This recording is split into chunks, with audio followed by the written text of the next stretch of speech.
यहाँ पर जो ऋषि की चर्चा है वह परमार्थ की चर्चा है, समष्टि की चर्चा है, जीवन विधि की चर्चा है। तो यह है ऋषि की दृष्टि। उसी तरह भगवान की दृष्टि पर अगर फिर से बात करें तो निष्कर्ष के रूप में, तो भगवान राम जब प्रयागराज को देखते हैं तो कैसे देखते हैं? मित्र के रूप में, राजाधिराज के रूप में देखते हैं। इसमें जो चर्चा है वह वनगमन के क्रम में जब भगवान राम पहुँचते हैं, प्रयाग का क्षेत्र पूरा किला है, उनके मंत्री है सत्य, श्रद्धा तो पटरानी है, भगवान स्वयं उनके मित्र हैं बेनी माधव के रूप में।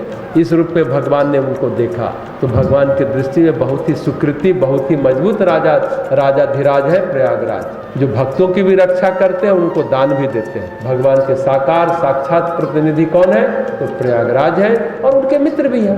तीसरी दृष्टि जो निष्कर्ष में अगर निकाले फिर से, तो भक्त की दृष्टि है जो भरत जी की दृष्टि है। भक्त अपने उद्धार, अपने उपाय का प्रयत्न करता रहता है। ऋषि की तरह लंबा चौड़ा निरूपण लेकिन उनके पास नहीं है। भक्त तो कहता है हमें सिर्फ भगवत प्रेम चाहिए। भक्त तो ऋषि की दृष्टि में भी है, लेकिन ब्रह्म निरूपण तत्व चर्चा जैसा लंबा चौड़ा खेल भी है।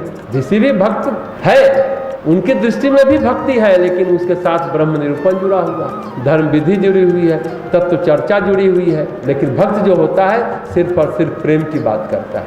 दरअसल भगवान भक्त को अपने प्रतिनिधि के रूप में देखते हैं, प्रयागराज को मित्र के रूप में देखते हैं, लेकिन भक्त को अपने प्रतिनिधि के रूप में देखते हैं। सोचिए, ज्ञान के शिखर पर होकर के, ऋषित्व के चरम पर होकर के भारद्वाज ऋषि को लगता है कि कुछ कमी है। ज्ञान तो मिल गया, ब्रह्म ज्ञान तो मिल गया, मोक्ष के अधिकारी हो गए, पर अभी भी कुछ मिसिंग है, कुछ कमी है, कुछ बाकी है। तो भगवत प्रेम बाकी, भगवत प्रेम बाकी है। बस कमी को, इस कसर को सिर्फ और सिर्फ भगवान ही दे सकते हैं।